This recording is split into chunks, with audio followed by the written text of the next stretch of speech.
Salut, c'est Alexis et je te souhaite la bienvenue dans Radio Contournement, le podcast dédié aux technologies no-code. Chaque semaine, je pars à la rencontre des personnes les plus intéressantes qui contribuent à ce phénomène passionnant qu'est le mouvement no-code. Allez, c'est parti pour l'épisode du jour.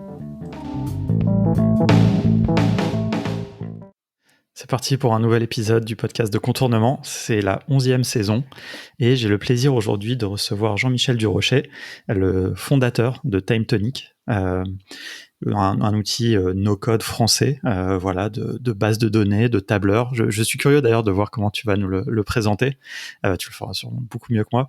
Donc on va avoir l'occasion de parler ensemble de TimeTonic évidemment, mais aussi un petit peu de ton parcours. Je suis curieux d'en savoir un petit peu plus et aussi de l'histoire, ce qui a mené à TimeTonic, parce que je pense que de ce que je sais un petit peu de nos échanges, ça a quand même pas mal influé sur l'histoire et sur ce qu'est le produit, et donc certaines aussi de ses spécificités.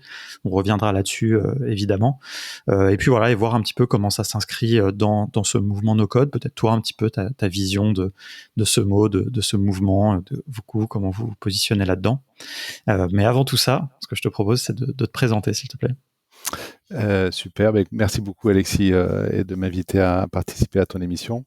Donc je m'appelle effectivement Jean-Michel Durochet, je suis le président et fondateur de TimeTonic et donc je suis effectivement arrivé dans l'univers du no-code, ça fait maintenant presque 10 ans que j'ai démarré ce projet, en tout cas la réflexion déjà initiale autour de ce projet, donc avant même que le terme no-code existait. Et je suis pas tout jeune, je suis peut-être un peu plus ancien que d'autres. Donc c'est ma deuxième société. J'ai créé une première société en 1996 qui faisait de la navigation GPS sur téléphone mobile. Et donc voilà, je suis très heureux de pousser l'aventure TimeTonic et on se développe plutôt très bien en ce moment. Donc c'est avec grand plaisir que je pourrais parler un petit peu à elle d'histoire et puis un peu de ce qu'on fait. Super. Avant qu'on revienne peut-être un petit peu sur ton parcours, parce que j'avoue que ça m'intéresse, même si tout n'est pas lié forcément directement au no-code, mais quand même, pour positionner un petit peu TimeTonic et vraiment comment toi tu le présentes, qu'est-ce que c'est vraiment, voilà, en quelques mots, le pitch. Le pitch, alors nous, effectivement, qu'on a une plateforme no-code de gestion, de collaboration et d'automatisation des processus.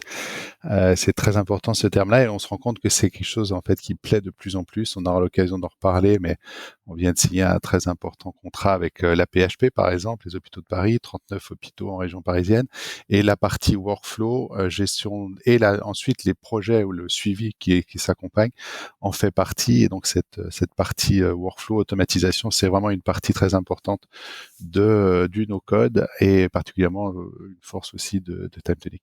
Donc plateforme no-code de gestion, de collaboration collaborative très importante et d'automatisation des processus. Et si je rajoute en général, si on a eu 30 secondes de plus, effectivement, on a une vraie approche no-code dite data first, c'est-à-dire qu'on se concentre sur une approche base de données et donc qui permet, grâce avec une plateforme de base de données visuelle aussi flexible qu'un tableur, de créer très simplement ces données et ces applications au-dessus de ces données. Ouais, j'ai vraiment hâte que tu nous expliques un petit peu justement cette évolution en quelque sorte peut-être, et c'est vrai que moi je vous ai identifié, même ce que j'ai dit tout à l'heure, plus sur le sujet de la base de données, mais tu vois là tu présentes comme une plateforme, c'est un peu une évolution aussi de plusieurs outils comme ça, et je trouve ça intéressant quand tu parles de processus, de transformation numérique, de choses comme ça me parle beaucoup, et je pense qu'effectivement c'est ça l'enjeu, quoi, et donc il faut des outils adaptés à cet enjeu. Peut-être avant justement qu'on refasse un petit peu l'historique de TimeTonic, juste par curiosité, toi un petit peu, c'est quoi ton background à l'origine ?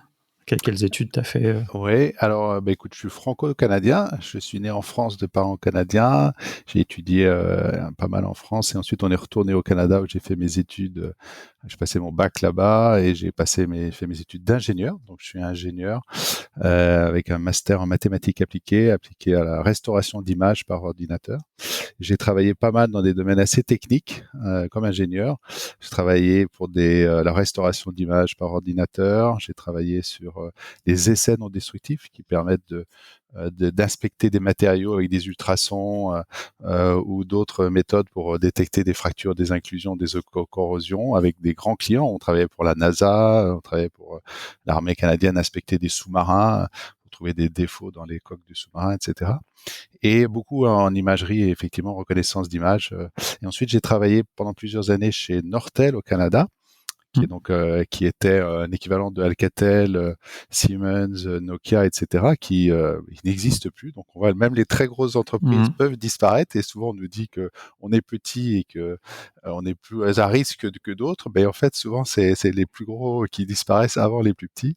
On a Mm. une capacité, une agilité qui est plus forte. Mais donc chez Nortel, et j'ai travaillé beaucoup effectivement en reconnaissance de la parole pour l'automatisation des renseignements téléphoniques. Et ensuite, je suis revenu en France, travailler chez Matra Communication, qui avait racheté d'ailleurs Nortel, où je travaillais sur la reconnaissance de la parole sur les téléphones mobiles. Donc, c'était les premiers systèmes de dictée pour pouvoir composer des numéros de téléphone, mais également tout ce qui était débruitage, annulation d'écho. Quand on travaille en main libre, il faut pouvoir annuler sa propre Mm. voix ou les risques d'écho. On se rend pas compte, mais il y a beaucoup de traitements numériques associés autour des choses qui sont totalement naturelles aujourd'hui. Et voilà. Et donc voilà un peu mon parcours Mm. avant mon activité de création d'entreprise. Et puis quand j'étais chez Matra, on travaillait donc c'est les premiers téléphones GSM à l'époque, hein, les premiers téléphones mobiles avant qu'on ait des beaux iPhones et des beaux Android. Mm.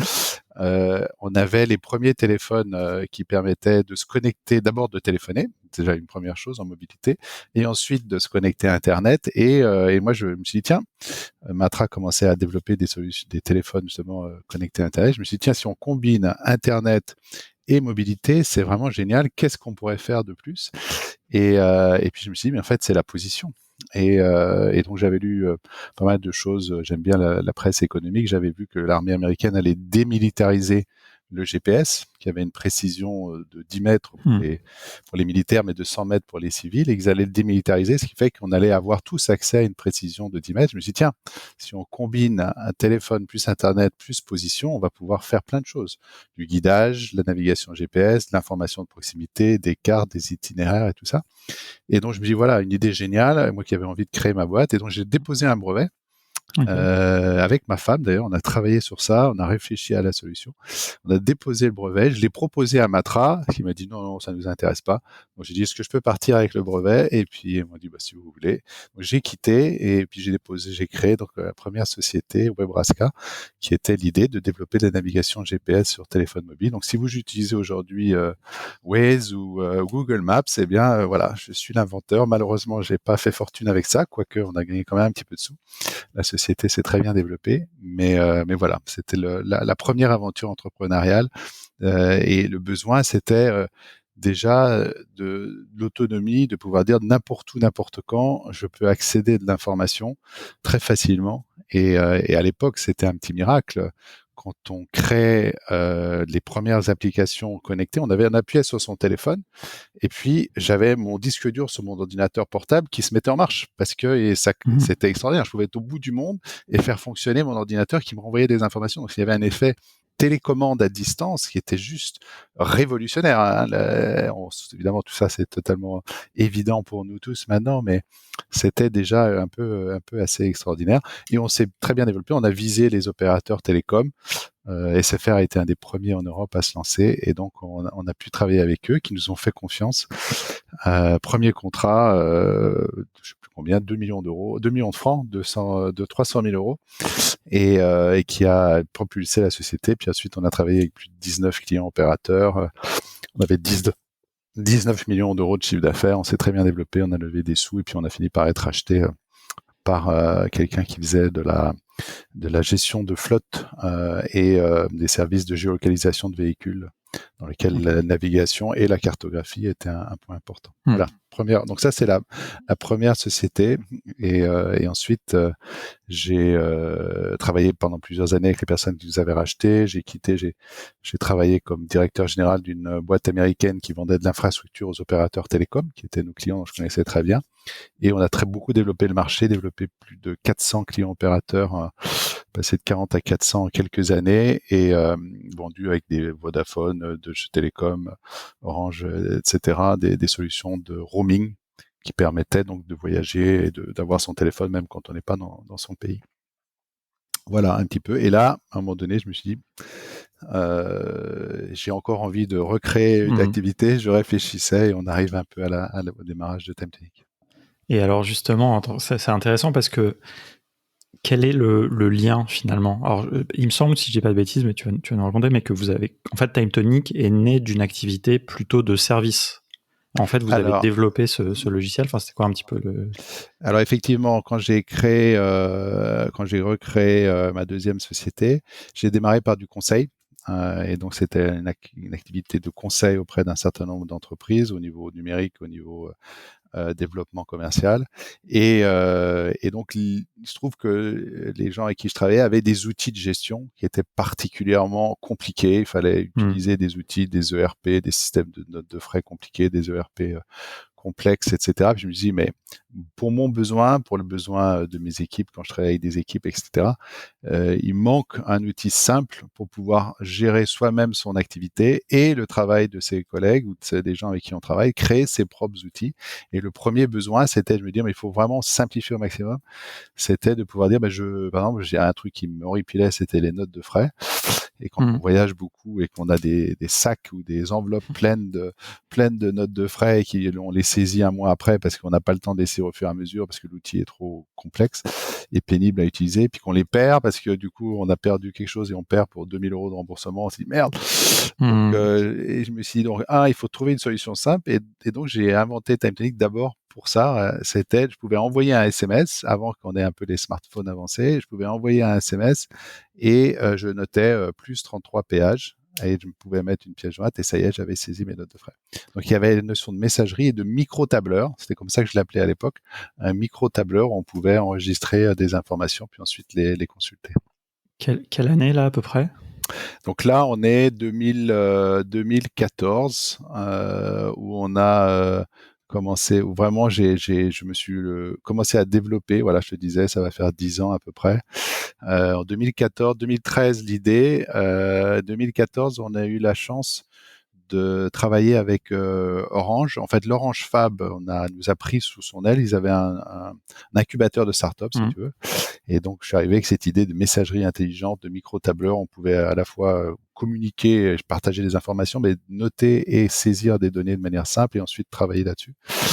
Et c'était l'idée originale. Mais, et à partir de là, c'est vraiment une société de développement, enfin, c'est de logiciels, où vous continuez le conseil. Donc, à partir de 2014, c'est vraiment 100% développement logiciel. 2015, premier client, qui était mon ancienne entreprise où j'étais DG Europe et ils cherchaient un CRM. Et ils Ok. m'ont dit, mais ton idée de micro-tableur, base de données où je peux créer mon propre outil, moi j'utilise Oracle en domaine qui est un équivalent de Salesforce, un truc très lourd, un peu Mhm. complexe. Je voudrais un truc simple. Je veux pouvoir travailler en équipe, gérer mes opportunités, mes contacts, etc. Est-ce que ton outil pourrait fonctionner? J'ai dit, bah oui, alors il manque peut-être un ou deux trucs. On n'avait pas encore les fichiers, par exemple, dans les tables, donc il fallait pouvoir ajouter une pièce jointe, etc. Donc on a développé avec eux. Bon, sympathiquement, ils nous ont payé un petit peu d'argent Mhm. d'aider aux mises en place du développement, mais ça a été notre premier client, un contrat de, je sais plus, 15 000 euros. Et donc voilà. Et donc ensuite, 2016, donc un an après, le lancement officiel de la solution de manière plus publique. Avant, c'était plus du bouche à oreille, des gens que je connaissais, et notamment avec l'application mobile, parce que une des forces de TimeTonic, qui en reparlera, c'est le fait qu'on a une application mobile native qui marche en mode offline. Mhm. Donc très rapidement, on s'est dit que le SMS n'était pas assez, il fallait pouvoir utiliser sur les smartphones. Et donc, on a développé vraiment une application mobile et qui est avec l'importance justement de pouvoir l'utiliser de n'importe quand, y compris si tu n'as pas de connexion. Et on a lancé ça au Mobility for Business fin 2016 et remporté un prix d'ailleurs meilleure innovation technologique. C'était magique parce qu'on pouvait créer des applications métiers mobiles, de gestion d'intervention de techniciens, de prise de photos, etc., en insérant 3 champs dans quelque chose qui ressemblait à un tableur. Et instantanément, c'était mobile. On remplace les champs en verticaux, enfin qui sont en horizontal, les champs les uns après les autres. On les remplace par en fait des formulaires Mhm. où le champ le gauche devient le premier champ et puis on continue. Et on appliquait des capacités de prise de photos sur un champ pièce jointe. Et du coup, n'importe qui peut toujours créer des applications métiers Et ça reste une des grandes forces de TimeTonic. Donc, on l'a lancé au Salon Mobility Business. Ouais, non, ça c'est un des points qui est intéressant. Et alors, du coup, est-ce que je trouve ça intéressant dans la manière dont vous avez développé le produit. Là, tu disais par exemple certaines capacités qui permettent de faire un CRM, vous avez développé quand vous avez eu un client qui voulait faire un CRM en l'utilisant, quoi. Oui, et alors c'est vrai, et c'est la force ou la faiblesse souvent des entreprises un peu moins capitalisées que des grosses sociétés qui ont levé beaucoup d'argent, c'est que du coup, on a besoin de vivre. Donc, moi, j'avais gagné un petit peu de sous, j'ai investi, j'ai coupé mon salaire, et il faut pouvoir se payer soi-même, et etc. Quand on a des enfants aux études, enfin bref, ça coûte cher tout ça. Mais donc c'est quand même un très très gros investissement personnel. Et mais du coup, il y a une limite. On embauche des gens, il faut pouvoir payer. Donc effectivement, avant de lever des sous, j'avais des clients qui participaient et on a avancé un petit peu comme ça. On a eu par exemple aussi le développement du QR code. Ça, c'était notre premier gros client qui était Engie. Ils avaient un besoin de pouvoir lire les QR codes et ils nous ont payé, je sais pas, 10 000 euros pour nous aider à développer la fonctionnalité qui maintenant, et un peu plus tard, a été rendue accessible à tout le monde. Et c'est intéressant parce que, en fait, effectivement, enfin, j'y vois au-delà de l'aspect financier qui finalement vous a permis d'être là où vous êtes aujourd'hui. Je vois un bon côté et un mauvais côté, on va dire. Il y a un côté, c'est vous êtes un peu moins autonome, j'imagine, sur votre feuille de route, en quelque sorte. Mais il y a un bon côté, c'est que vous développez que des choses qui ont été validées par un besoin, en quelque sorte. Exactement, voilà. C'est ça. Mais c'est vrai que par contre, on est toujours resté fidèle à l'idée qu'on développait jamais quelque chose qui serait spécifique, à part peut-être un connecteur d'intégration, un ERP ou une API spécifique. Mais en termes de fonctionnalité de la solution, jamais on a développé quelque chose en disant ça sera inutilisable par d'autres. Donc c'était toujours dans une logique, et du coup qui est plus longue toujours, c'est il faut que n'importe qui puisse l'utiliser, le paramétrer, l'adapter à son besoin. Si je développe une fonctionnalité lambda existe dans un SaaS classique, je le fais peut-être, je sais pas, en 5 jours, mais je veux faire un outil avec une documentation, avec le paramétrage, pouvoir que n'importe qui puisse pouvoir l'adapter, le paramétrer, mais on multiplie par 5 le temps de développement. Donc on a toujours gardé cette logique, mais effectivement, il y a des fois, on avait une chose prévue, puis il y a Airbus, et ils ont 200 utilisateurs, et puis ils nous demandent d'avoir une chose en plus. On veut pas les perdre et puis en plus ils nous payent. Donc c'est vrai que ça peut fait tourner un petit peu la roadmap comme ça, et c'est un des risques. L'avantage, c'est qu'effectivement ça permet d'être très proche de ses clients. Et ça a toujours été une des forces de TimeTonic, toujours un message dans nos valeurs, si tu veux, d'entreprise. On a vraiment un focus sur la qualité, faire en sorte que les solutions fonctionnent, que ce soit fiable. C'est pas du jetable, c'est pas du MVP, c'est vraiment, on a des clients, c'est toute leur entreprise qui fonctionne avec TimeTonic. Donc c'est la stabilité, la qualité est essentielle. Mais c'est aussi que nos clients soient eux successful, qui réussissent, ça leur serve et que ça leur serve pour de vrai, voilà. Et donc dans les cas concrets, c'est pas je teste et puis je mets 3 photos, c'est mon CRM métier, et pour une entreprise dans l'assurance où c'est 90% de son activité, donc faut que ça marche et que ça réponde à leurs besoins. Et ça a toujours été notre force, la proximité, capacité à répondre aux besoins de nos clients.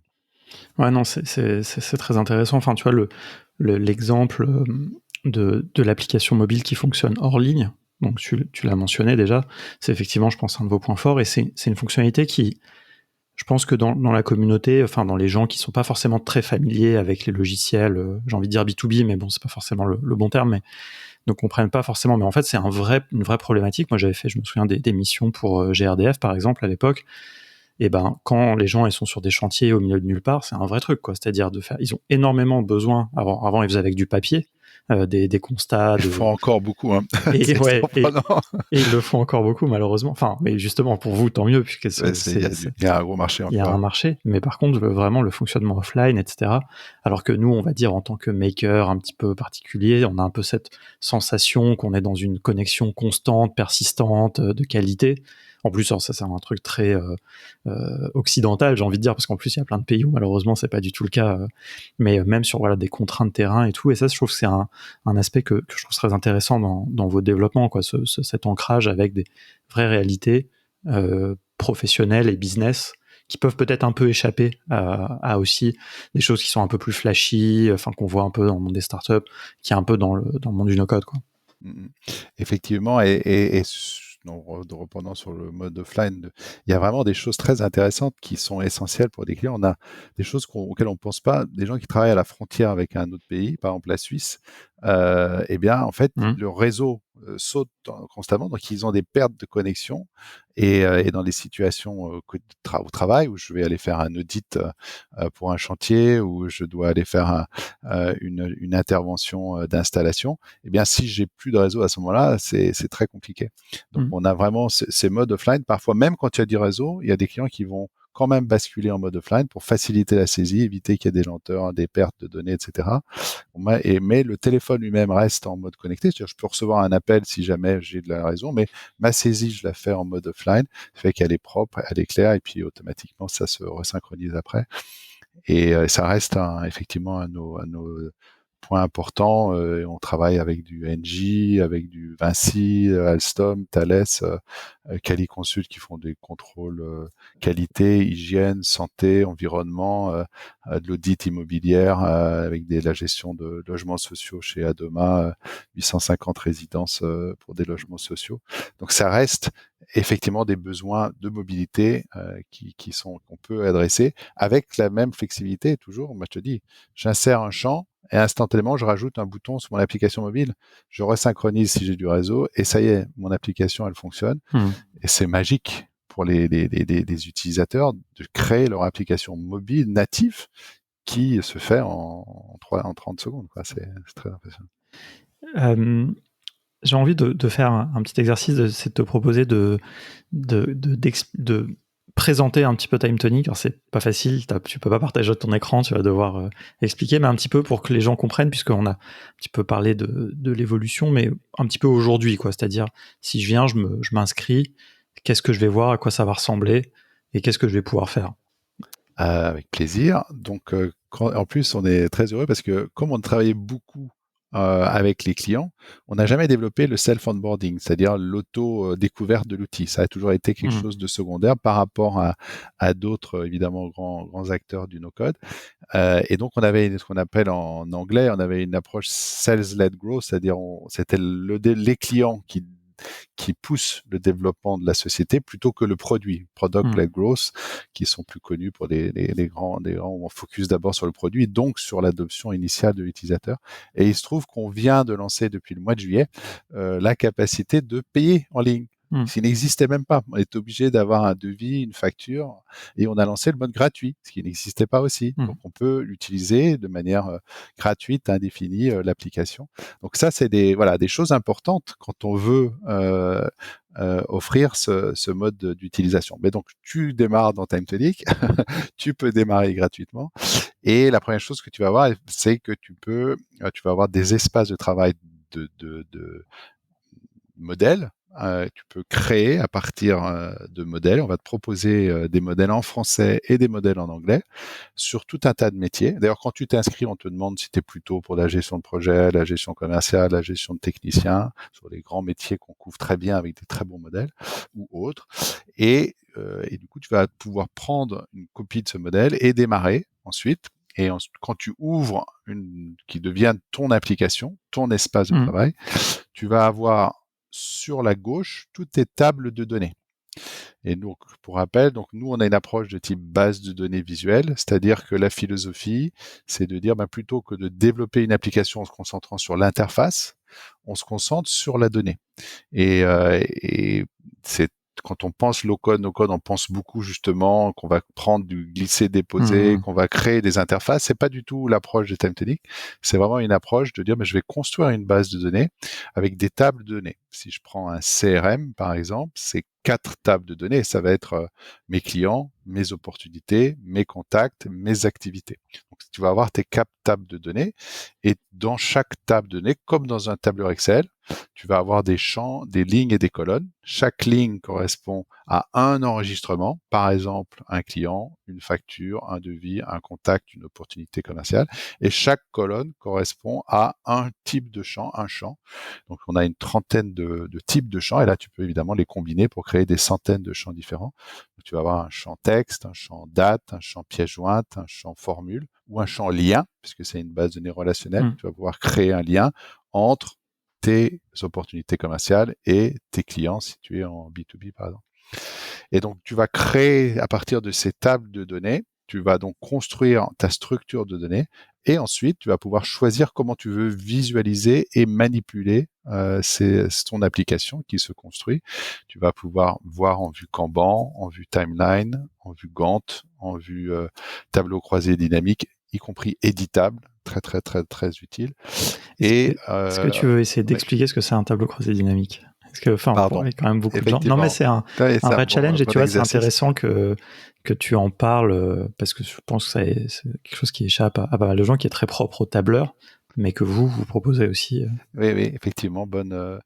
Alors, un tableau croisé dynamique, c'est une fonction, un terme qui a été inventé par Excel, par Microsoft qui a lancé Excel, qui permet, enfin, quand on a des données, de les représenter sous une manière croisée. C'est-à-dire, par exemple, j'ai des opportunités commerciales avec des montants.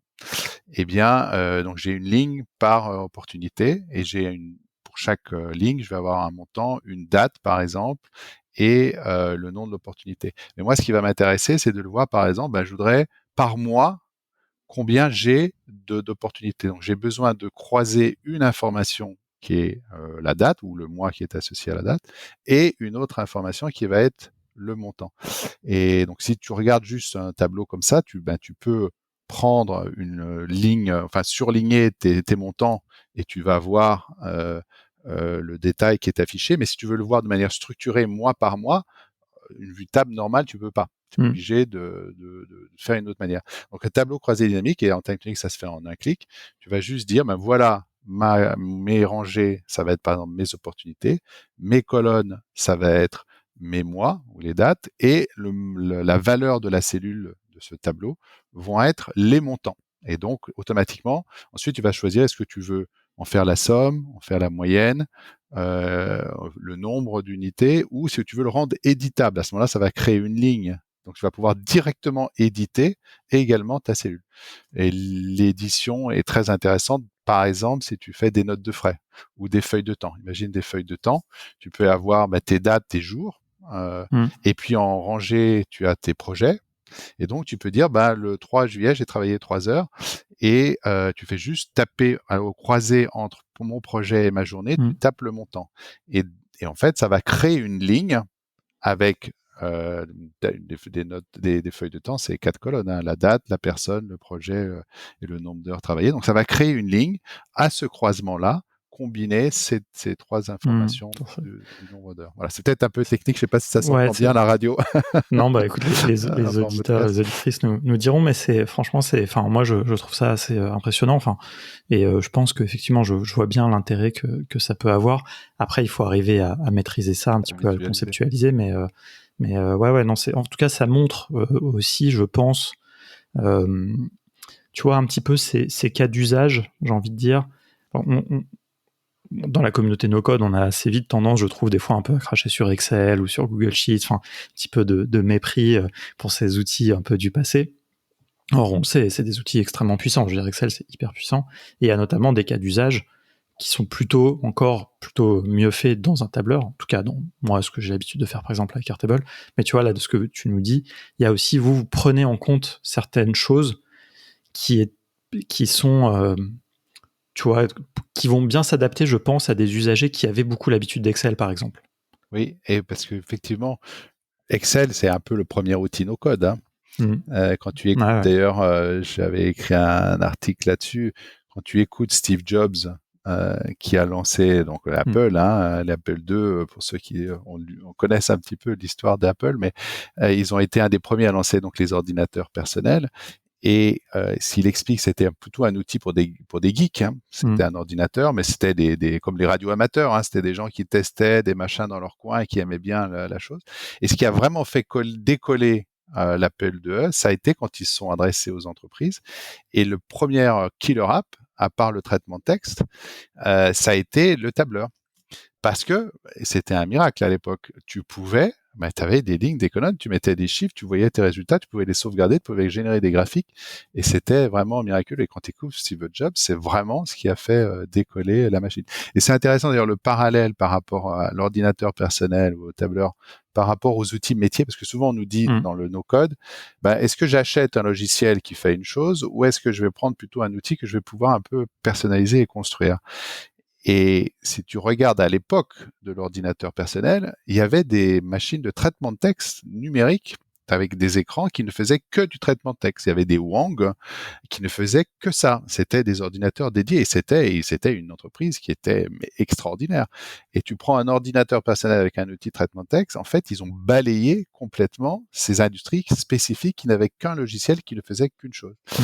Et donc, pour nous, le no-code et les plateformes comme TimeTonic, c'est un peu ça. C'est, est-ce que tu veux mieux un outil qui fait qu'une seule chose, mais qui le fait très bien, ou un outil un peu plus, parfois un peu moins bon sur certains sujets, mais qui va te donner bien plus de flexibilité. Bien sûr. Et donc voilà, en revenant dans l'historique de l'ordinateur personnel. Ce mot de flexibilité, pour moi, il est inhérent, on va dire, à la définition d'un outil no-code.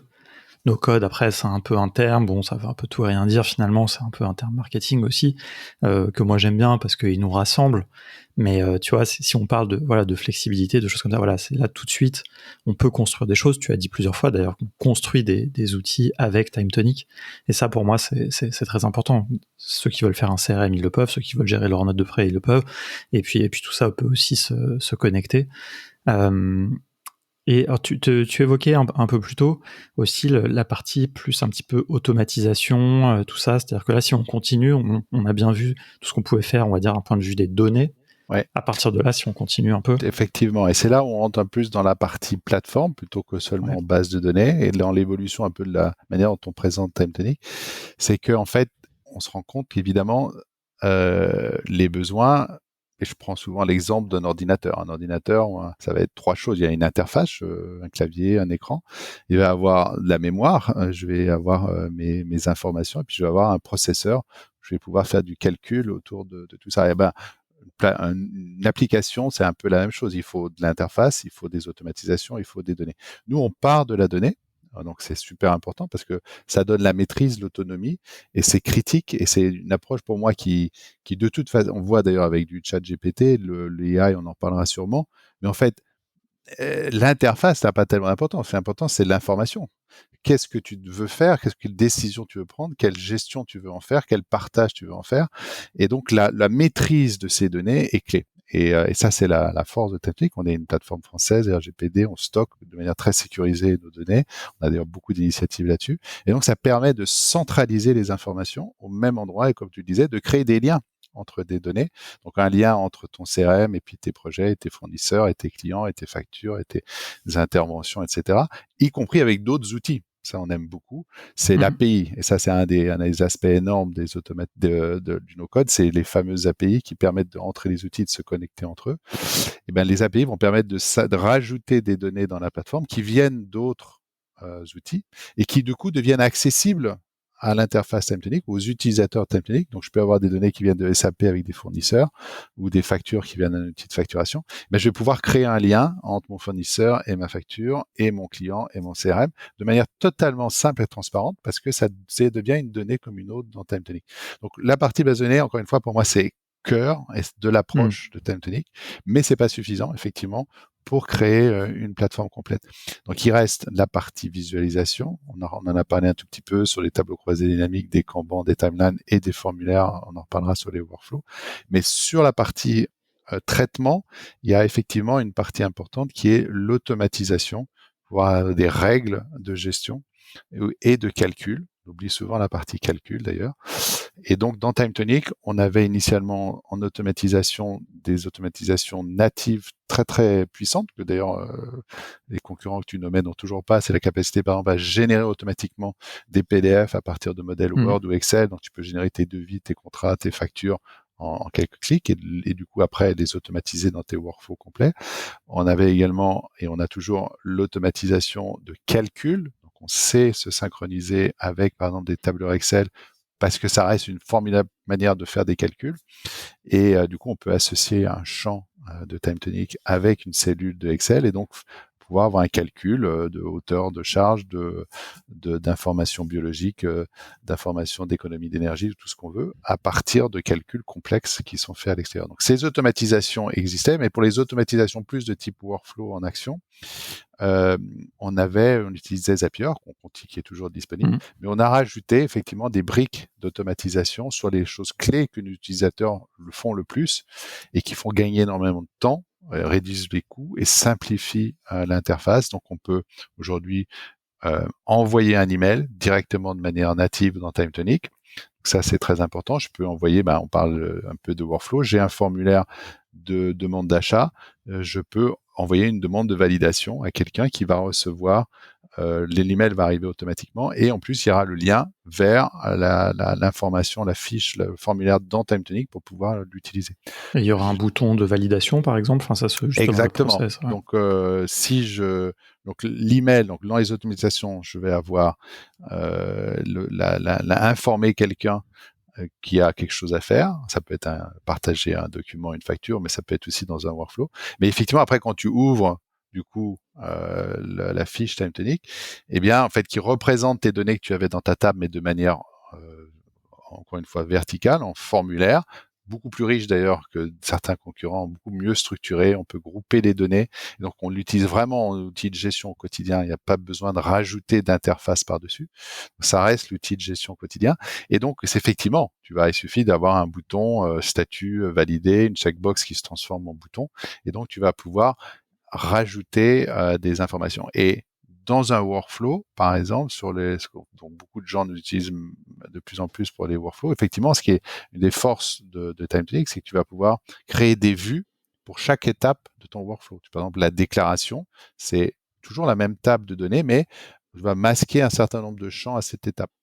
Et donc, tu vas pouvoir dire, à l'étape d'après, par exemple, quand tu vas cliquer sur valider, il y a des champs en plus qui vont apparaître pour ceux qui doivent aller à l'étape d'après, parce que tu vas avoir des visibilités adaptées à chaque étape.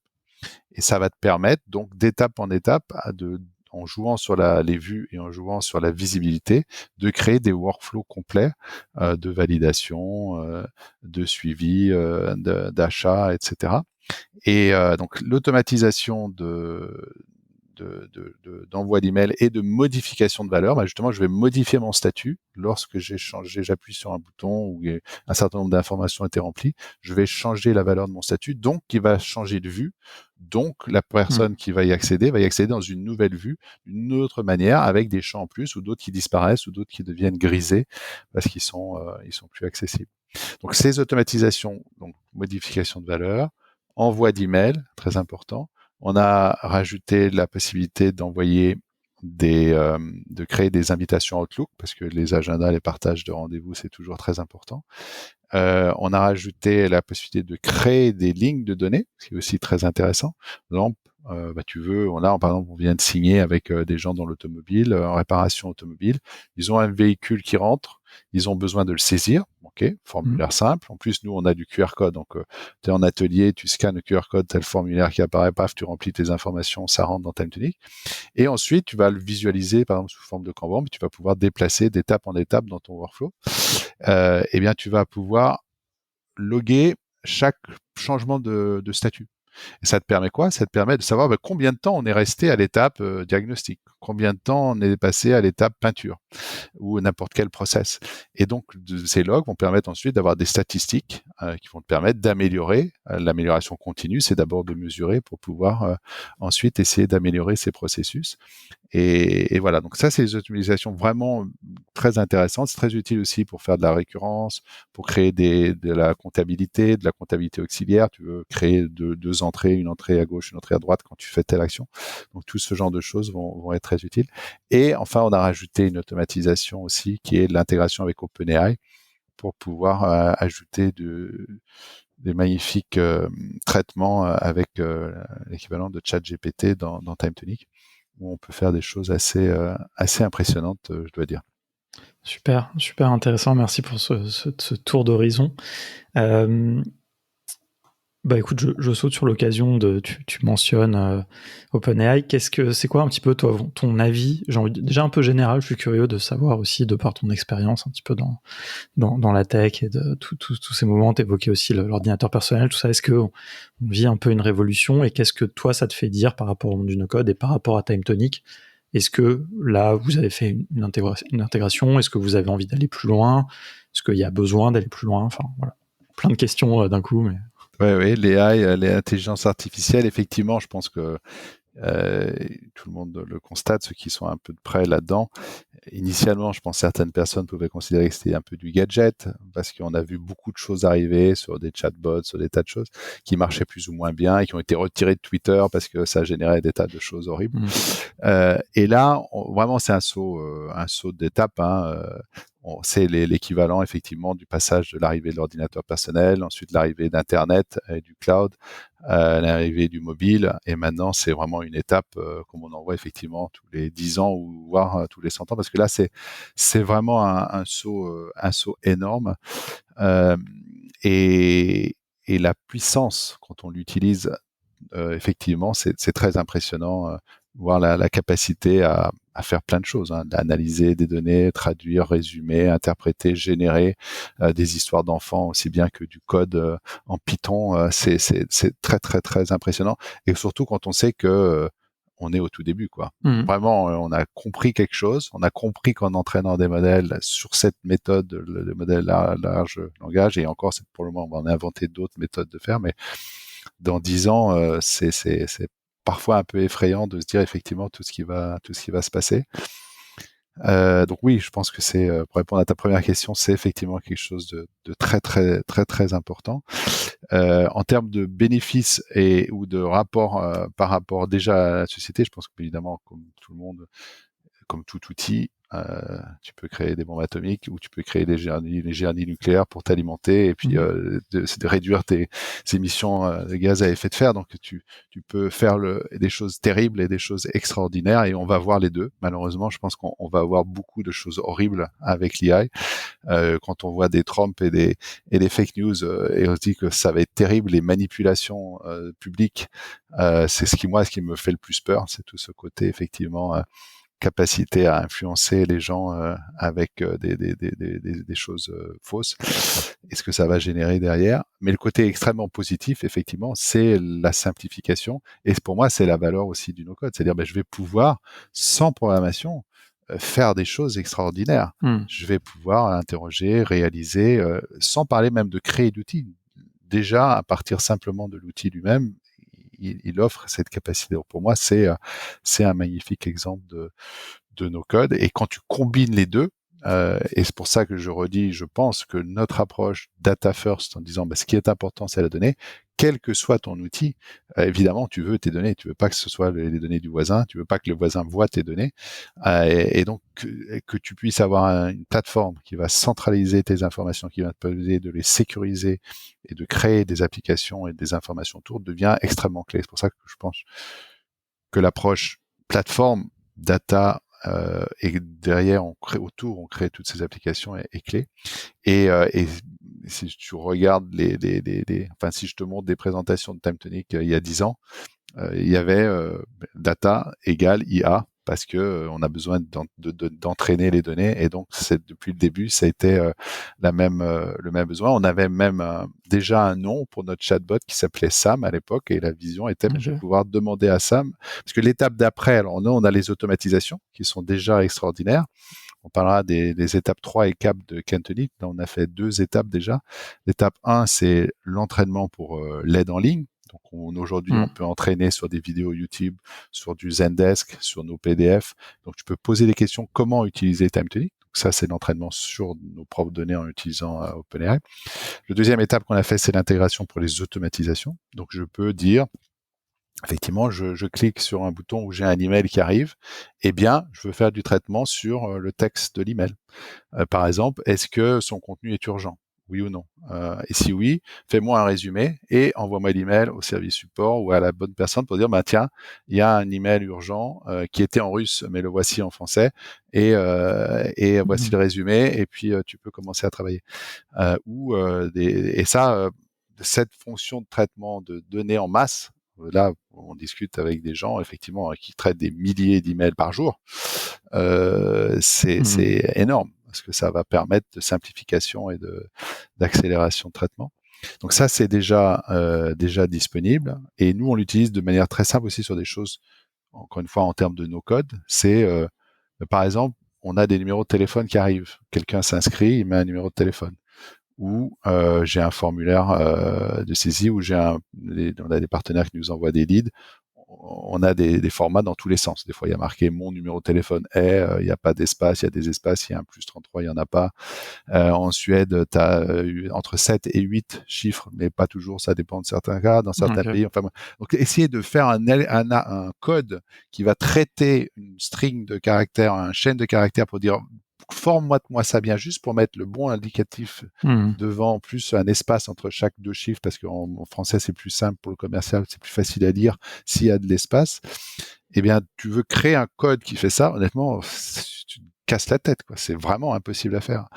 Et alors, tu demandes à ChatGPT, tu lui dis, bon, voilà, je veux que tu me formates en numéro international. Et au fait, parfois, j'ai l'adresse IP de la personne, donc je peux avoir son pays. Et tu peux me dire, voilà, probablement son pays. Et forme-moi le numéro correctement. Et ça marche à tous les coups. C'est 100% de taux de succès pour un format impeccable. Mhm. Donc ça, c'est un exemple de no code. Je n'ai pas généré de code. Je l'ai pas utilisé pour générer du code, Mhm. mais j'ai utilisé pour générer une fonctionnalité, un service que je vais utiliser au quotidien et qui est intégré dans tous mes outils. Je ne me connecte pas à ChatGPT pour faire quelque chose. C'est dans ma plateforme.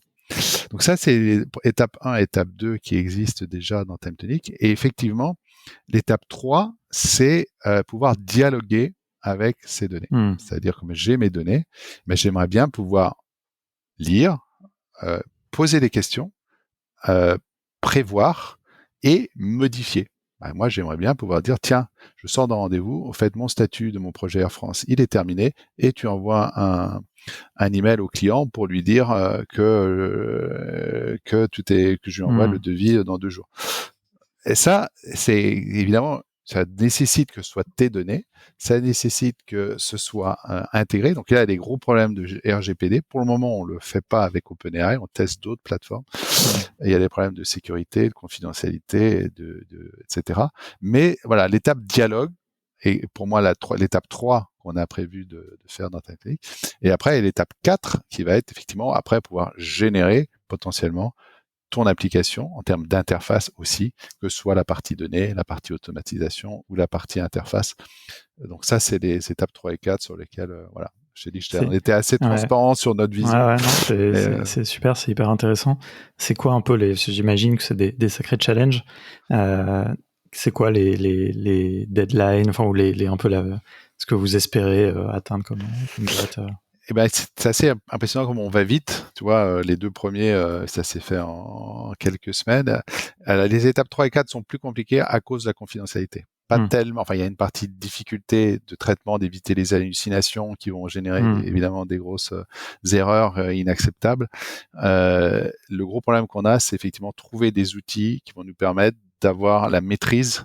Probablement, tu disais que tu voulais parler un petit peu d'open source, on pourra en parler. Probablement qu'une solution un peu de ce que nous, on peut intégrer. Et c'est, pour moi, je trouve que l'open source, c'est intéressant pour des développeurs, mais pas intéressant pour des non-professionnels, justement.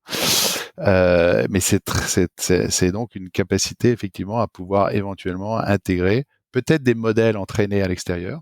Donc la partie traitement, entraînement des modèles, évidemment, ça demande des architectures gigantesques, mais ensuite pouvoir l'étendre et le traiter, potentiellement des solutions open source pourront être intéressantes ou d'autres alternatives. Donc on regarde ça. Donc ça, c'est un des plus gros challenges qu'on a. La partie hallucination, effectivement, c'est gros traitement de pouvoir, et la partie validation, comment est-ce que tu peux vérifier que tu génères pas n'importe quoi. Quand tu fais Hmm. des applications au grand public, tu as le même problème. Tu peux pas commencer à lancer des insultes racistes ou à prédire ou à aider quelqu'un à se suicider. Ça ne marche pas. Vraiment, tu fais Bien sûr. des protections importantes, mais quand c'est des données professionnelles, Et évidemment, c'est critique aussi. Tu veux pas modifier des données ou générer des rapports qui sont erronés. Donc, ça, c'est encore peut-être plus compliqué parce que tu as le risque d'erreur doit être très, très, très, très faible.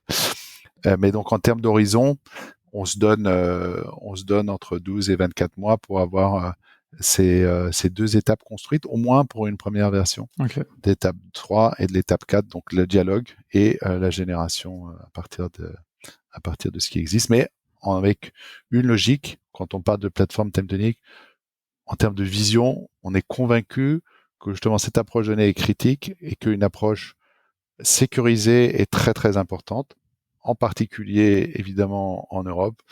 D'avoir une solution européenne, pour nous, c'est qu'il y a des débats là-dessus, on en a peut-être déjà parlé ensemble, mais je pense que quand on travaille avec des hôpitaux, on travaille avec des régions, des départements, on travaille avec des ministères, on travaille avec des entreprises pour qui il n'est pas question que les données puissent être accessibles de l'extérieur. Donc le fait d'avoir une plateforme sécurisée, hébergée, et donc ça fait partie du traitement, et donc il faut qu'on trouve des solutions et AI qui répondent aussi à ces problématiques. Et justement, quand tu parles de ça, effectivement, je voulais un petit peu parler d'open source. En fait, surtout, je voulais avoir un petit peu ton opinion, puisque une des autres alternatives qui existent à Airtable, on va dire, enfin pour le nommer, et qui est Baserow, où ils communiquent beaucoup, notamment en ce moment, comme il y a eu des changements de pricing, il y a eu pas mal d'annonces là du côté d'Airtable, les gens de chez Baserow aussi communiquent pas mal là-dessus, et du coup tirent un peu essayent de montrer un peu l'avantage qu'ils ont, eux, sur ces choses-là, sur des choses de performance, de passage à l'échelle, de gouvernance aussi. J'avais reçu d'ailleurs aussi sur ce podcast Olivier Maes, donc pour les gens que ça intéresse, ils peuvent écouter justement un petit peu son point de vue. Toi, c'est quoi un peu ton point de vue par rapport à ça? Et même déjà par rapport à Time2Nic, est-ce que c'est de toute façon dans l'ADN d'être plutôt un outil propriétaire, ou voilà, est-ce que c'est des questions que vous vous êtes posées? On s'est posé la question. Pour moi, il y a un double aspect sur l'open source. C'est un bon outil aussi de commercialisation parce que ça permet aux gens de s'approprier. Donc, tu adresses une cible de gens qui sont un peu plus geeks, qui sont un peu plus early adopters. C'est comme toute adoption de technologie, mais travailler avec des early adopters qui vont en parler, c'est toujours très intéressant. Par contre, clairement pour nous, notre vision de l'outil, on n'est pas au-delà du développement commercial, c'est vraiment un outil no-code. C'est-à-dire, il faut que ça reste un outil où n'importe qui peut le prendre en main. Moi, nos clients, c'est bien sûr, on a les DSI qui maîtrisent, qui doivent contrôler, qui doivent gérer les contrôles d'accès, s'assurer que on fait pas du SPIDQ code ni n'importe quoi. Mais les visions principales, c'est que ces DSI vont pouvoir à terme et où que ce soit directement les métiers dans les grands comptes et bien sûr dans les TPE, PME, même les ETI, soit directement les gens opérationnels qui peuvent pouvoir le faire. Et honnêtement, quand on voit qu'en en quelques heures, on permet à n'importe qui de le faire. J'ai pas d'installation, j'ai pas de configuration, j'ai pas de problème de mémoire, j'ai pas besoin d'hébergement, je veux pas de solution comme ça. Encore une fois, c'est pas la même cible. Et je pense que, et même pour des DSI, etc., on le voit, quand on a eu, par exemple, on discute avec une banque, et ils nous ont dit, on veut une solution on-premise. Sécurité, maîtrise, etc. On a dit très bien, techniquement on peut. Mais je vous propose de démarrer en mode ça, c'est quand même plus simple pour démarrer, etc. Donc on a démarré comme ça, et puis là, quand on a commencé à discuter d'installation, de serveurs, de configuration, de mémoire, de gestion, de contrôle de version, de quand est-ce qu'on va mettre les mises à jour, ils ont dit finalement, vous savez quoi, franchement, on va faire un audit de sécurité. On préfère 1000 fois avoir une solution SaaS en termes de gestion, de simplicité, de coût de maintenance, de qui peut prendre en main l'outil. C'est quand même beaucoup plus simple. Donc, voilà. Non, mais c'est très intéressant ce que tu soulèves, tu vois, parce que je pense qu'effectivement, je suis pas convaincu qu'une DSI, et là l'exemple que tu nous donnes va dans ce sens, mais que toutes les DSI préfèrent héberger et installer et tout contrôler eux-mêmes, quoi. Enfin, je veux dire, les DSI, elles ont déjà énormément de travail, elles sont plutôt surchargées qu'autre chose. Et pour des DSI aussi, enfin même pour des gens techniques, Moi, je suis en capacité, tu vois, d'administrer un serveur, j'ai une petite instance n8n qui tourne, etc. Mais en fait, j'ai pas envie, quoi. Enfin, je veux dire, c'est du temps et c'est une responsabilité. C'est ce que je trouve que beaucoup de gens un petit peu sous-estiment. C'est-à-dire que, ok, c'est super d'être souverain, d'héberger soi-même ses instances sur son serveur. Bon, toujours dépendant quand même de qui fournit le serveur, à moins que ce soit un ordinateur dans sa cuisine. Bon, ce qui est pas une très bonne idée non plus. Mais enfin, je veux dire, voilà, il faut être gardé en capacité opérationnelle un serveur, faire les mises à jour, faire tout ça, organiser les backups. Enfin, c'est un vrai travail, quoi. D'ailleurs, beaucoup de sociétés open source facturent ces services-là en réalité. Bien sûr, et c'est souvent comme ça qu'ils gagnent Ouais. leur sous d'ailleurs. Non, absolument, et la sécurité. Moi, souvent, je donne l'exemple que le cloud est une bien meilleure solution de sécurité, parce que souvent les gens pensent que le cloud, attention, danger, mes données vont être à l'extérieur. Mais moi, je n'ai rien sur mon ordinateur, tout est dans TimeTonic. Je veux dire, je vais mettre le moins de choses possible sur mon ordinateur. J'ai trop peur d'avoir un crash, d'avoir oublié de faire un backup quotidien, de quelqu'un vole mon ordinateur, que je l'oublie à la plage ou que il y a un incendie et que je perds tout. Je veux dire, et évidemment, en plus, il y a des virus qui viennent s'installer, qui viennent te piquer tes données, bloquer ton ordinateur. On le voit, il y a des hôpitaux, des hackers qui viennent bloquer les fichiers. Tu peux pas bloquer un serveur cloud, c'est pas possible. On a des backups dans tous les sens, on a des backups quotidiens, on a des serveurs distants, etc. Nous, on gère toute la partie sécurité. On a des data centers, ils sont à plusieurs endroits différents. Il y a toute la partie contrôle d'accès avec contrôle biométrique. Il y a des cages, il y a des redondances électriques, des redondances internet, des redondances incendie. Et je veux dire, c'est une énergie énorme de faire tout ça. Et donc, effectivement, par contre, si tu es développeur, si tu édites une plateforme, tu vois, nous, on va utiliser des briques d'outils, évidemment. Ouais, bien sûr. On va utiliser ces fonctions, on achète des librairies, mais il y en a d'autres, c'est des outils open source qu'on va intégrer. Donc, je pense que c'est utile et ça peut marcher. Il y a des gens ça peut très bien marcher, mais c'est deux besoins différents. Et je pense que, en tout cas, une approche où on a vraiment dans l'optique à qui on s'adresse. On s'adresse, nous, à des gens qui veulent avoir l'autonomie, la liberté, la sérénité de pouvoir avoir une plateforme et quelque chose de stable et de fiable. Et je pense que, voilà, on va continuer pour le moment, en tout cas, sur ce chemin-là. C'est très intéressant. Après, bon, on pourrait aller plus loin. Moi, en tout cas, je suis aussi très content qu'il y ait des alternatives open source qui existent, que la discussion soit là et qu'il y ait des options. Je pense que c'est important. Moi, je suis quand même assez convaincu par ce modèle. Enfin, je dirais même plus loin que l'open source, le logiciel libre. Mais par contre, pour moi, quelque chose qui est inhérent au mouvement no-code, c'est le côté pragmatique, quoi. C'est-à-dire, je pense que, et là, le cloud et ce qu'on évoque me paraît quand même souvent pour, en tout cas, des questions d'accessibilité. Ça aussi, c'est assez inhérent à ce mouvement no-code, c'est que le plus grand nombre puisse accéder à des outils performants de manière sécurisée. Souvent, quand même, le cloud rend ce service. Alors après, les deux aussi ne sont pas antinomiques. Bon, on voit N8N, par exemple, ils proposent aussi une option cloud. N8N ne sont pas non plus vraiment open source. Enfin, donc ça, c'est des choses aussi assez compliquées. Mais en tout cas, je trouve ça bien que la discussion existe. Et on verra aussi comment ça se développe. Les choses peuvent aussi s'inverser, parce qu'il y a un truc qui est intéressant, je trouve, dans l'open source, c'est ce côté, c'est génial parce que plein de développeurs peuvent contribuer, quoi. Et en même temps, c'est génial quand plein de développeurs contribuent. C'est pas le cas du tout. Il y a plein de projets open source qui sont open source, mais en fait, ça n'intéresse personne, et donc en fait, c'est que l'équipe, la core team, comme on dit, qui développe le produit. Donc en fait, bon, il y a aussi des fois un petit peu ce mirage. Donc il faut être réaliste, quoi. Mais c'est vrai que ça peut être intéressant. Nous, on a découvert effectivement la force de la communauté. Alors pour le coup, comme on a une plateforme comme TimeTonic, du coup, c'est pas tellement les core fonctionnalités que ce qu'on peut en faire. Alors nous, bien sûr, on développe des fonctionnalités, mais on voit, par exemple, ce sont nos propres utilisateurs. Comme je te disais, on vient seulement depuis quelques mois d'avoir le self-onboarding vraiment, le paiement en ligne, etc.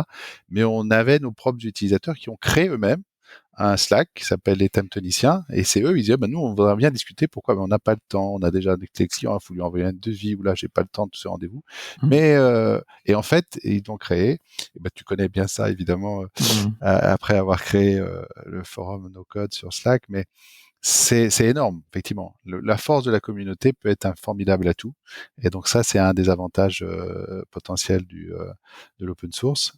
Mais ça reste, pour moi, un peu limité parce qu'effectivement, ce vont être des gens qui vont être plutôt des développeurs, justement, et qui vont contribuer. Donc, du coup, ça s'adresse à des développeurs. Donc, du coup, est-ce que tu es vraiment une plateforme no-code si tu t'adresses aux développeurs? Après, sur la plateforme, la communauté, comme je te disais, c'est très intéressant. C'est comment est-ce que tu enrichis, quels sont les besoins, comment est-ce que tu vas créer des templates, des partages de bonnes pratiques, pouvoir enrichir. Et ça, j'y crois beaucoup. Pour le coup, on nous demande de pouvoir créer des marketplaces ou de rajouter peut-être aussi des fonctionnalités, mais pour un no-codeur. C'est-à-dire pas, je rajoute 3 lignes de PHP ou 10 lignes de Node, mais vraiment, je vais rajouter peut-être des fonctionnalités. Comme on a l'automatisation Excel, tu vois, est-ce qu'on est capable de penser à rajouter des choses qui vont permettre d'enrichir potentiellement l'outil sans en faire non plus une usine à gaz. Donc, c'est compliqué. Ça, c'est un vrai sujet. Peut-être on va y revenir rapidement, je vois que le temps tourne. Tu parlais justement de la communauté des utilisateurs de TimeTonic. Est-ce que tu as quelques exemples? Tu as cité pas mal de clients, je pense qu'on voit assez bien le type de choses qu'on peut faire avec TimeTonic, mais peut-être quelques usages un peu moins évidents, des choses qui t'ont surpris, peut-être des gens qui ont un peu détourné l'usage de TimeTonic pour faire des choses auxquelles tu t'attendais pas. Alors c'est vrai qu'on est toujours impressionné de voir ce que les gens font avec. On a des gens qui nous utilisent beaucoup en agriculture. On n'avait pas du tout pensé à ça initialement. On a des gens qui l'utilisent pour le traitement des oliviers. En plus maintenant on a la géolocalisation sur téléphone, donc tu peux savoir où sont tes oliviers, savoir à tel endroit. On a des gens qui l'utilisent pour les vendanges. Et donc pour le suivi des vendanges, on vient de signer avec une ODG, c'est des gens qui font les audits et la certification des AOC, donc qui ont besoin d'outils pour vérifier que les cotisants, enfin les Bordeaux, les Armagnac, les Champagne respectent le cahier des charges spécifique à leur appellation, etc. Donc ils ont besoin d'outils. Et en fait, on se rend compte qu'on répond extraordinairement bien à souvent des vieux outils qui sont faits sur Access ou faits sur des vieilles interfaces qui sont lourdes et qui payent une fortune en maintenance, etc. Donc, on voit des choses qui sont vraiment très intéressantes. Ce qu'il y a de nouveau un tout petit peu dans les grands comptes, et juste c'est qu'effectivement, on avait beaucoup des métiers qui s'appropriaient la plateforme, disant, je vois l'exemple d'Engie, les techniciens, il nous a dit, j'ai le responsable des techniciens, il a remplacé un développement fait par des développeurs qui avaient pris 3 développeurs pendant 2 ans pour développer une application, et lui, en 3 semaines, tout seul, sans être développeur, il a fait son meilleure application, et en plus la maintenance derrière, donc la GMAO et tous les reporting, etc. Donc il a pu créer une application 10 fois meilleure que ce que des développeurs avaient pu faire. C'est pas seulement parce que souvent on dit que c'est mieux en développement, mais c'est pas vrai. Ça peut être beaucoup plus long, et comme c'est beaucoup plus long, ça va être beaucoup moins bien parce qu'en plus ça n'aura pas été testé par les utilisateurs au fur et à mesure, parce qu'on va avec des cycles trop longs. Et en plus, comme c'est tellement long, on peut pas tout faire, alors que là on va pouvoir créer vraiment la solution sur mesure qui correspond aux besoins. Puis en plus, comme c'est facile à l'adapter, souvent ce qui me fascine aussi, c'est que c'est non seulement c'est mieux, parce que c'est plus complet et que c'est plus flexible, mais souvent c'est mieux parce que c'est plus simple, c'est mieux, c'est plus adapté aux vrais besoins. Souvent, quand on va apprendre une plateforme complète, ça fait plein de choses, mais c'est compliqué à paramétrer, à comprendre. Il faut former les gens, et ce qui est le plus réjouissant ou satisfaisant dans ce qu'on fait, c'est de se rendre compte que on simplifie la vie des gens pour de vrai. C'est-à-dire que les gens qui connaissent le métier peuvent le faire, et ils vont créer le bon outil pour leurs besoins. Et du coup, l'adoption par les vrais utilisateurs est bien meilleure parce que ça correspond exactement aux besoins. Pour moi, c'est ça quand même la vraie différence, tu vois, parce que je suis pas forcément d'accord que des développeurs, tu vois, je veux dire, maintenant, quand même, des développeurs aussi ont conscience de plus être dans des cycles en V et donc d'être quand même proche de leurs utilisateurs et d'itérer, etc., quoi. Mais c'est vrai que, bon, on peut quand même itérer plus vite avec des outils no-code, enfin, comme tu l'évoques. Mais surtout, moi, je trouve que ce qui est vraiment très vrai, c'est ce que tu dis à la fin, c'est que ça soit pas des développeurs ou des citizen développeurs ou je sais pas quel terme, mais vraiment les gens qui ont le besoin, qui fassent eux-mêmes, quoi. Alors, pas forcément tous, parce que ça, c'est aussi un petit peu une illusion, je pense, de se dire que tout le monde va aller mettre les mains dedans. mais au moins que ce soit des gens qui comprennent le besoin métier, qui eux sont un peu plus sont formés par exemple à TimeTonic, qui vont le faire parce qu'ils viennent de là. Donc c'est ça, je suis vraiment d'accord, et je pense que c'est ça l'enjeu, encore une fois, peut-être un peu de ce mouvement no code, c'est-à-dire de Ouais. mettre le truc dans les mains des gens et pas juste des techniciens, quoi. Et du coup, une capacité effectivement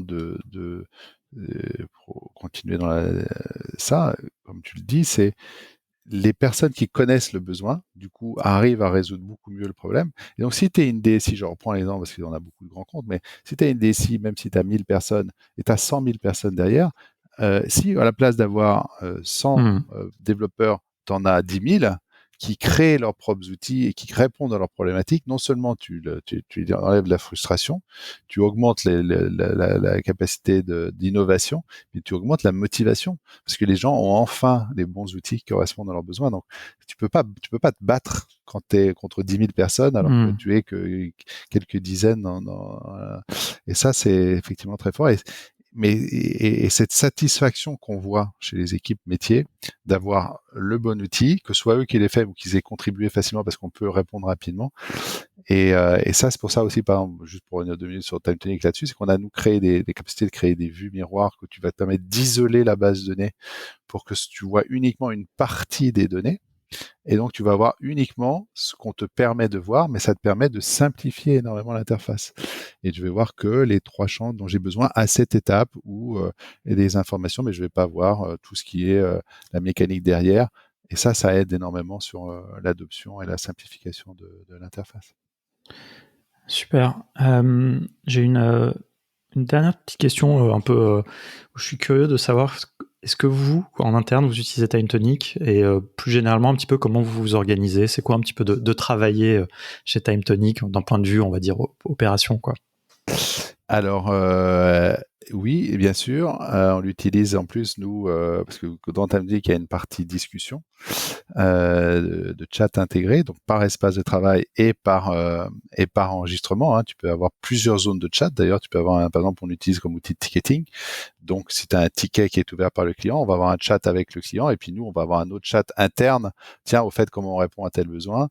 Et puis un troisième chat, peut-être avec les développeurs qui vont parler sur comment est-ce que je vais résoudre mon problème technique qui est associé. Donc, on l'utilise énormément en interne, effectivement, du coup, c'est notre CRM, c'est notre outil RH, à la fois de trombinoscope où tout le monde peut voir tout, mais évidemment au niveau RH pur, c'est-à-dire générer les contrats, les notes de frais, les feuilles de temps, et les feuilles de temps associées au développement aussi. Donc, les développeurs utilisent GitLab pour le contrôle de version, mais GitLab synchronisé par API avec TimeTonic, c'est-à-dire que quand j'ouvre une issue, donc le ticketing est fait dans TimeTonic et pas fait par Jira, par exemple, et donc j'ouvre TimeTonic, je vais voir l'issue qui a été créé par nous, qui suit ici d'un ticket ou qui est un feature request ou un élément d'un roadmap.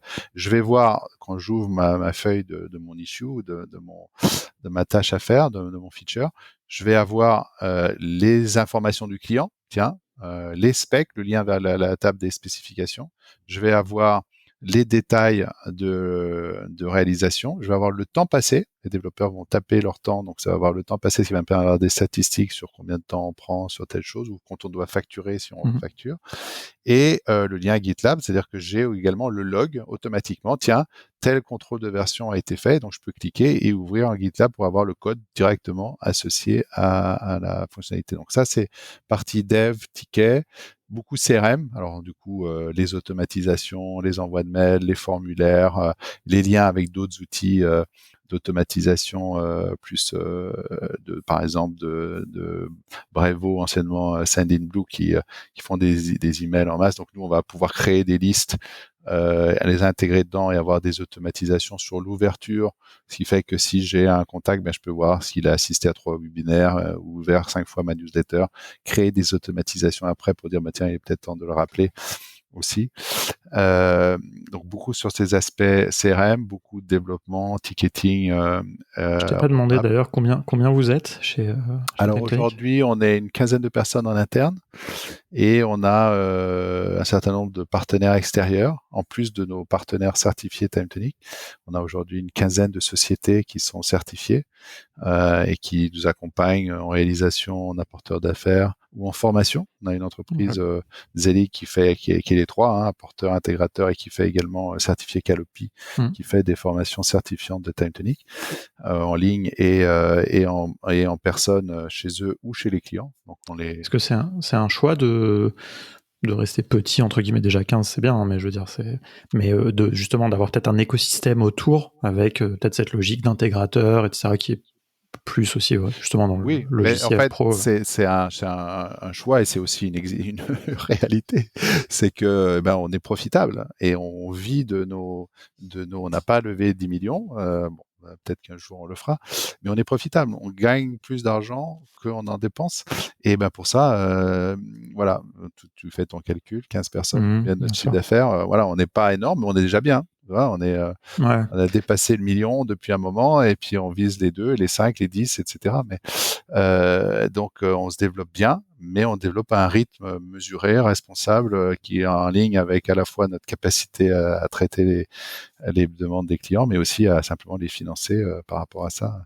Donc voilà, on va sans doute à un moment donné faire une levée de fonds, soit crowdfunding comme on a déjà fait d'ailleurs en 2018, soit peut-être avec des fonds. On est en ce moment un peu sollicité. Je sais pas si c'est une bonne nouvelle ou pas, mais on a plusieurs, on a pratiquement toutes les semaines, là, on a un fonds américain ou européen qui nous contacte. Mais bon, on verra pour 2024 peut-être. Ok, ça marche. Super intéressant. J'ai une dernière petite question que j'ai décidé de poser un peu à tous les gens que je recevais dans cette saison. Donc tu n'auras pas le droit de répondre Time Tonic, évidemment.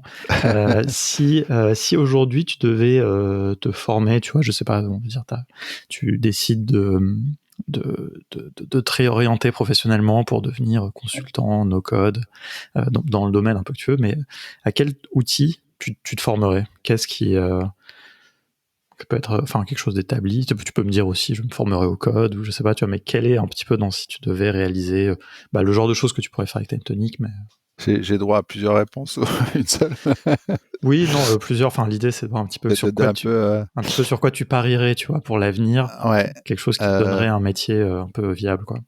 Alors clairement, tout ce qui est AI aujourd'hui, mais on apprend très vite. Hein, je veux dire, à l'utilité, ça c'est clair que c'est numéro 1 parce que c'est vraiment fabuleux, que ce soit développeur ou non développeur d'ailleurs. Je pense que pour les développeurs, c'est essentiel en création de code, en accompagnement de code, mais aussi pour enrichir. Et aussi, bien sûr, comme automatisation, comme on le fait. Je veux dire, ça s'applique partout, quel que soit l'outil. Donc ça, c'est pour moi numéro 1 aujourd'hui. Et puis ça va bouger tellement vite, ça va rester passionnant, ne serait-ce qu'au niveau société aussi. Hein. L'invention du feu, de la roue ou de l'ordinateur, ça a changé le monde. Donc, et ça va vite, on peut vite être largué, donc c'est le moment là d'être. Je suis assez d'accord. Tout à fait. Après,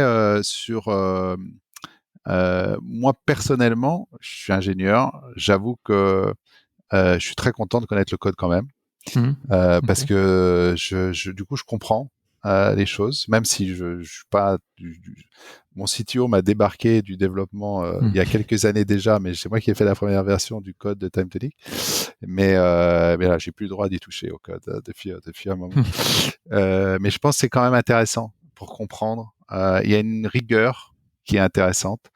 Et j'aime beaucoup le métier d'ingénieur. Je dois dire que je vois aussi souvent les gens qui sont... il y a une rigueur dans le métier d'ingénieur, je parle pas d'outils, mais résoudre des problèmes. C'est-à-dire que c'est une formation qui t'apprend à penser, où tu apprends beaucoup de choses très généralistes. Moi, je me souviens d'avoir découvert les équations de la relativité d'Einstein ou des électrotechniques ou de la mécanique des fluides. C'est très intéressant, ça t'ouvre plein de choses de manière très pratique. Bon, moi, j'aimais mettre de l'eau sous un outil sous de l'eau puis le voir tourner. J'ai toujours aimé comprendre comment fonctionnent les choses et ce qu'on peut faire avec. Mais donc voilà, je pense que les études d'ingénieur, je regrette pas de les avoir fait. je continuerai à me plonger sur des choses comme celle-là, certainement. Mais sinon, en termes d'outils purs, aujourd'hui, écoute, il y a des choses que je trouve intéressantes, qui nous inspirent, honnêtement. J'aime beaucoup Tally, tu vois, sur les formulaires. Je trouve qu'ils font des choses bien. Ça nous donne pas mal d'idées sur des améliorations sur nos propres formulaires. Je pense que Notion a des choses intéressantes, mais c'est quand même un peu complexe, honnêtement. Par contre, on va avoir des smart pages à la Notion à un moment donné. On a ça dans notre roadmap depuis 3 ans et ça va venir.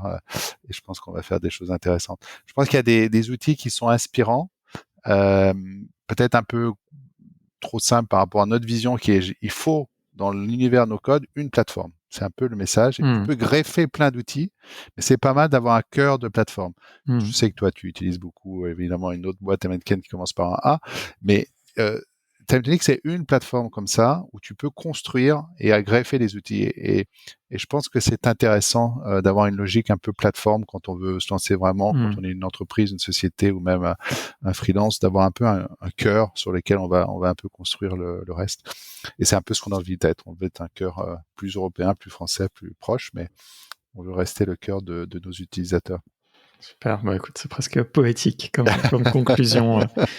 Très bien. Voilà. Bah écoute, merci beaucoup. Si des gens qui ont écouté veulent te suivre déjà et puis éventuellement te contacter même, par où est-ce que c'est le mieux?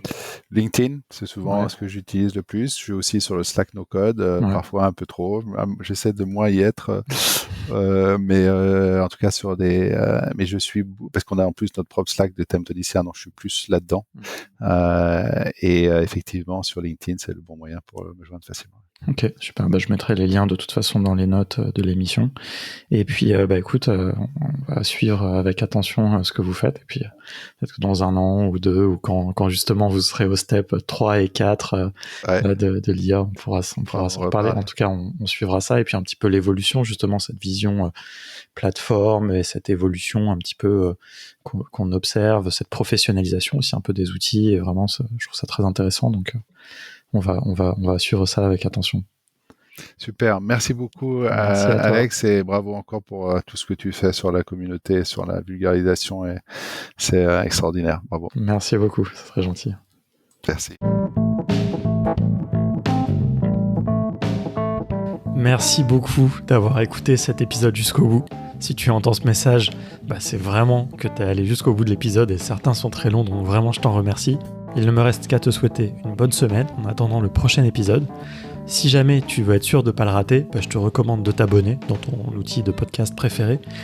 Et si vraiment ça t'a plu, mais genre vraiment et que tu as envie de me faire plaisir, n'hésite pas à envoyer cet épisode à 2 personnes à qui tu penses que ça peut l'intéresser. Même déjà une, ça sera très bien.